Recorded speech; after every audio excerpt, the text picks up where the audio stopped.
We've been building towards this for so long now. You think back to the very beginning of the very first episode, and it's Beyond the Wall where the White Walkers are stalking a group of rangers. So this is the culmination of one of the key storylines in the whole show. And this is for everything. We've been talking for a long time how the Night King's forces have been growing in power, and most of the living have been kind of openly disdainful of the threat, and now there's no choice but to fight it.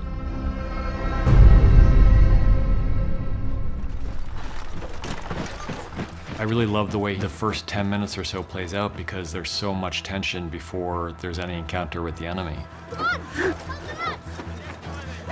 You know, as much as they try to conceal it, people are terrified because this is death coming for them. You know, so much of it is just kind of, on one hand, setting the mood for the episode, and the other hand, showing us where these characters are going to be. The entire episode takes place in Winterfell, and you have 19 or 20 characters all involved in a very chaotic situation that needs many, many locations to service it. Because it's such a long battle in this episode, it's important that we feel the ebb and flow. And so there are moments when you think things are going a little bit better for the living. Tell them to lift their swords. We felt like it was important to have that moment of hope when Mel comes in and lights up their oxen, and they all ride off into battle. s08e03 se signotuledus.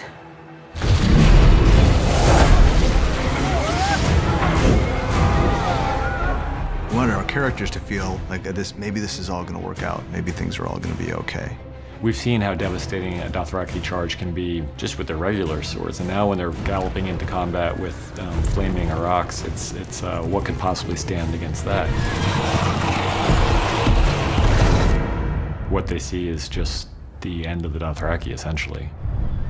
They have a plan, and it's important to wait for the Night King to reveal himself and then have 2 dragons against 1 dragon and a really good chance of defeating him.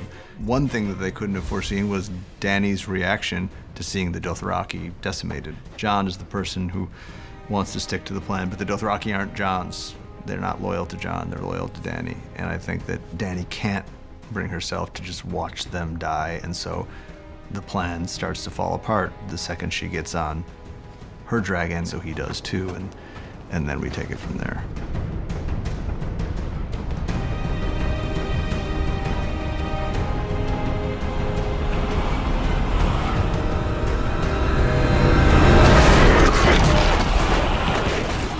We knew this episode was going to be almost entirely battle, and that can get really boring really quickly. You can watch it for a certain number of minutes before the effect starts to dampen. Part of it was making sure that we really stayed focused on the characters, and so whether it's Arya's storyline, or Sansa and Tyrion down the crypt, or Jon Snow and Dany up on the dragons, kind of like all these separate little battles within the greater battle.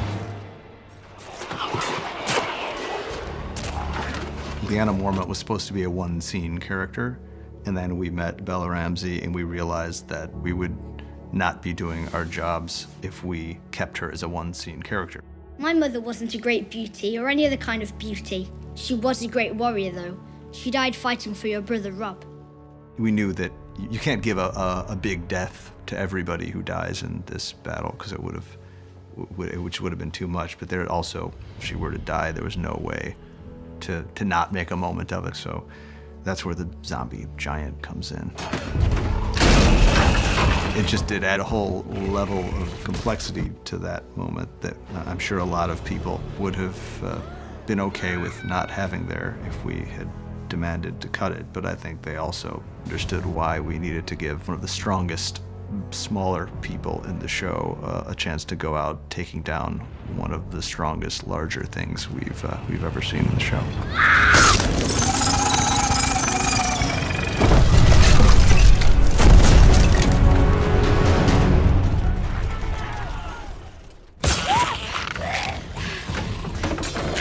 Situation where people are fighting, Arya needs to play a central role because she's one of the best at it and she's one of the most fun to watch doing it. Even for Arya, she can't take on a horde of whites by herself, and especially when her head gets smacked, she's no longer at 100%. It's just about survival at that point. Otherwise, she's completely unstoppable and she never loses her cool, and that's amazing, and it's a lot of fun to watch, but it's one note. So we decided that almost rewinding the clock on who Arya Stark is to back before she became the sort of magical figure that she's become would really be interesting. It would also give us a chance to change up the nature of the story we were telling. We talked about Winterfell as kind of the home for the show, and one of the things that always struck us as a horrific aspect of this is that these hallways and rooms where we spend a lot of good times and quiet times with characters that we care about has now become a horror set because it's been invaded by undead soldiers. Before that point, there's sort of an agoraphobia to the whole thing where you're in this giant, wide open space, and everywhere you look, there's something that could be coming to kill you. Once you get inside Winterfell, everything contracts and the walls literally start to close in around you, and something is there in the dark with you, but you don't know exactly where it is. And we thought that the pace change and the tonal change, it was really important to have that in this episode. Otherwise, the episode would start to feel monotonous. Dracarys. We thought it was important that whatever the plan was, that it would not just work out, because that would be kind of dull. While there's no reason to know for certain that the fire wouldn't kill or destroy the Night King, there's also no particular reason to believe that it would. And then a few moments after this happens, the Night King brings them a whole new, larger undead problem by taking all of their own who have been killed in the course of this battle and turning them into the enemy.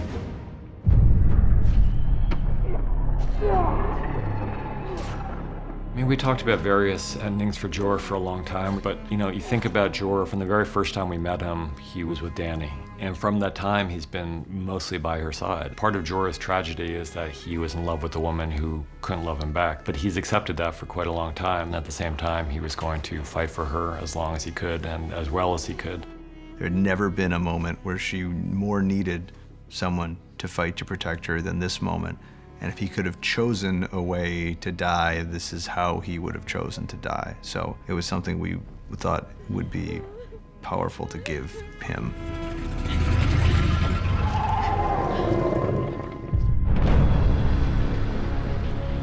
The reason the Godswood was chosen is because it's such a source of power for those who believe in the old gods, and for Bran in particular. So we know that the Weirwood Tree and the Three-Eyed Raven have a very deep connection. That was always the location where Bran was going to be waiting for the Night King. I just want you to know the things I did. Everything you did brought you where you are now. Where you belong. Home. It's not like the show is entirely about people redeeming themselves and then it's all over. But if the canvas is big enough, there are spaces for those redemptive moments. I think what was really important for Theon at the end was hearing that thank you from Bran, because Bran knows what's going to happen. Theon.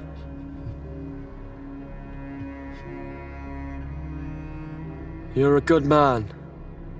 Thank you. He knows he's dead. He knows he's not going to be able to kill the Night King. But I think what's really heroic about his action is that we're all going to die, and we know we're not going to be able to defeat death at the end. But it's how you face those final moments, and he chooses to run straight at it. And I think he dies in a way that makes us really proud of him and the journey he's gone through.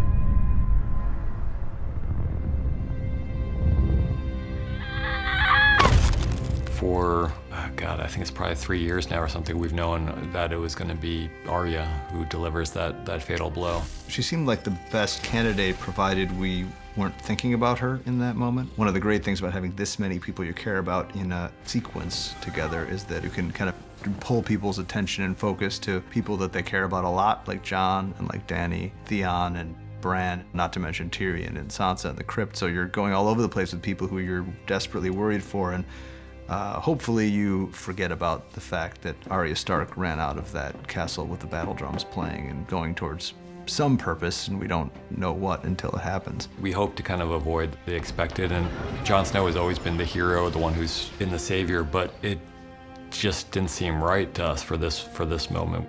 We knew it had to be Valyrian steel to the exact spot where the Child of the Forest put the dragonglass blade to create the Night King, and he's uncreated by the Valyrian steel. At the end of it, it's a victory for the living, but at great cost because some of our favorite characters fall along the way.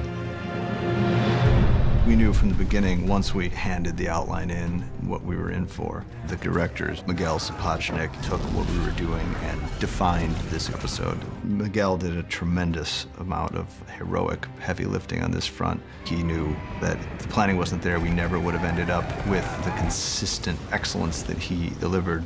It is to their immense credit that not only that they endured it, but that they did such a great job the whole time they were there. It's a real testament to the entire Belfast crew who gave us something that no amount of money could ever buy.